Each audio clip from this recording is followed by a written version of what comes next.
Hey, what's up guys? This is Anthony from Anthony's Customs, and for this video, we're going to do one that I hate making every year, but you guys keep asking for it, so I've got to give it to you. That's what she said. This is the 2021 Top 10 Worst Action Figures, and this one is basically just a list that gives me a way to piss off just about everybody in some way or another, and it's not fun for me, but it's also kind of fun because they're bad figures and people should know about them.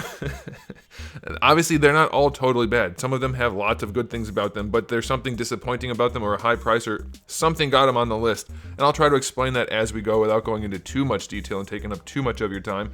But as usual, this is a list that could change from day to day. If I was thinking about something differently, who knows? This is a very subjective thing based as much as I can on the objective merits of the figures. So if you disagree, you can let me know in the comment section below. If you guys have your own top 10 worst figure lists, go ahead and list those out down there. We'll talk about that. That'll be fun, and we'll see what people think about different things. But this is mine, so buckle up. We're going to go ahead and get started with number 10.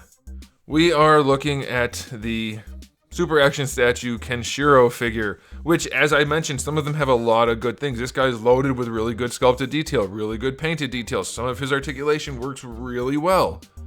However, a lot of his articulation doesn't work well at all. He's got very loose joints, his shoulders are all but worthless, and his face doesn't look like Kenshiro.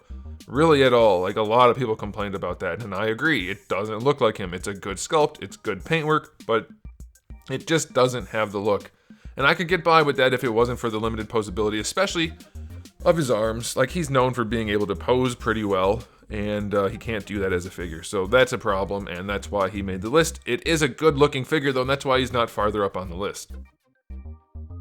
Coming in at number 9, we have the Marvel Legends Compound Hulk, and you're probably thinking this guy had a lot of really good stuff going on, and you're right, he did. He's well enough sculpted, he's got a really good paint job overall, but they forgot the one most important thing that would have made this figure Compound Hulk.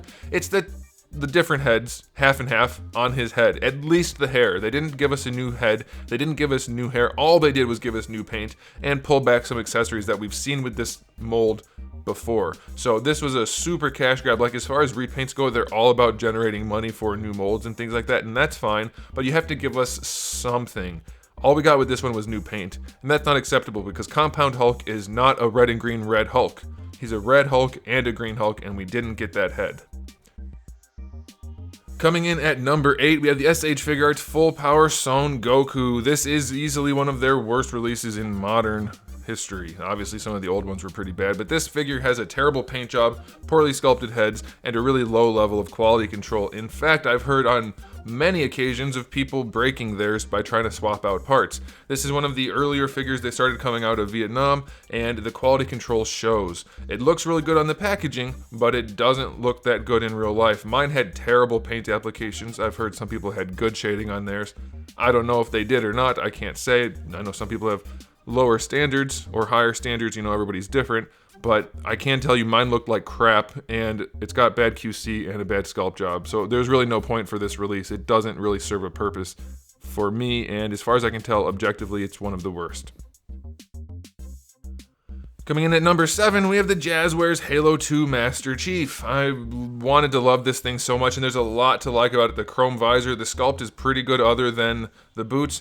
It comes in a wave of figures that are actually pretty darn good. However, this one in particular is made out of neon lime green, like key lime pie plastic, and it doesn't look anything like Master Chief, and it has some of the worst engineering I have seen in all of action figure history. It is an abomination to articulation in a few certain ways. In other ways, it's fine, but in a lot of ways, it's very limited, and in some ways, it's absolutely terrible. If you want to check these things out, of course, I've already reviewed them all. You can check them out on my channel, but this guy could have easily been a home run for them, and instead, they totally shat the bed. Ugh, it's so disappointing. Coming in at number 6, we have the McFarlane Toys Steppenwolf, a figure that has a pretty good sculpt, but horrible engineering, loose joints, poor quality control, and a pretty sloppy paint job.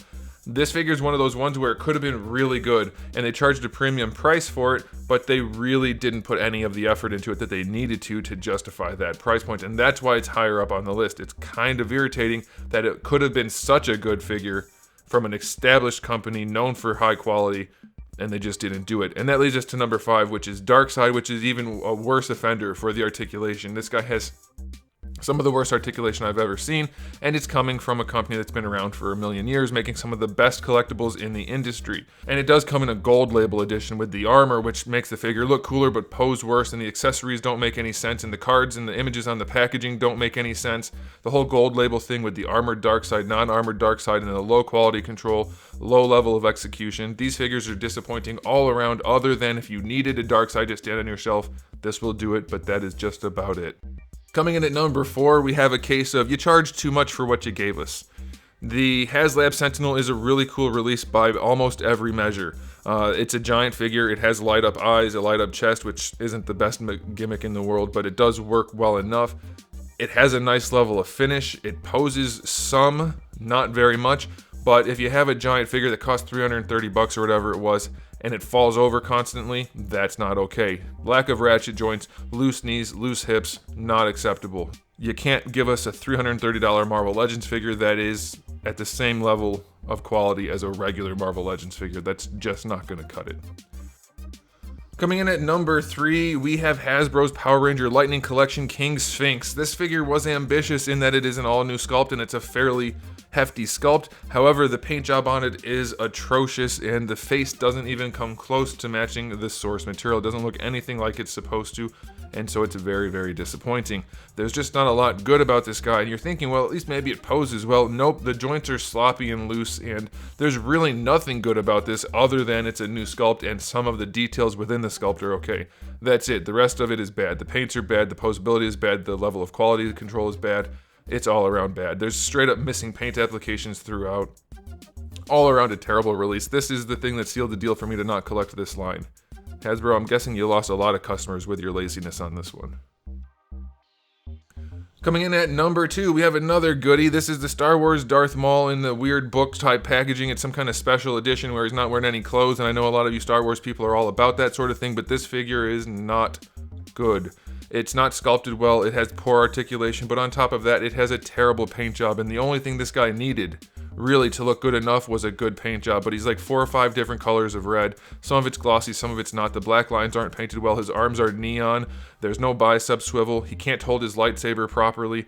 There's almost nothing good about this figure other than that it exists and the Darth Maul fans want it. That's it.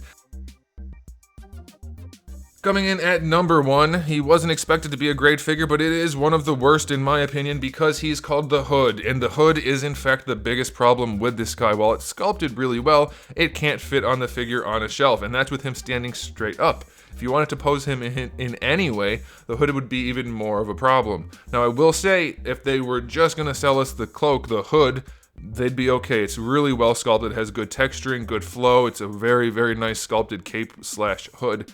But they put it on a figure that is just a turd of a figure. It's poorly put together, it's poorly painted. The sculpt is questionable, the open screaming mouth is definitely bad.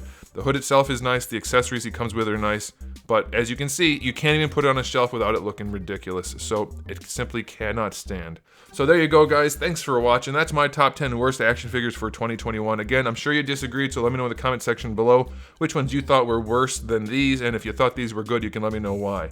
But it'll be fun to talk about that down there. So thanks again for watching guys. If you haven't subscribed, you might want to. I have new videos almost every single day and thousands already on the channel, so make sure you come back for all of that. And in the meantime, keep collecting.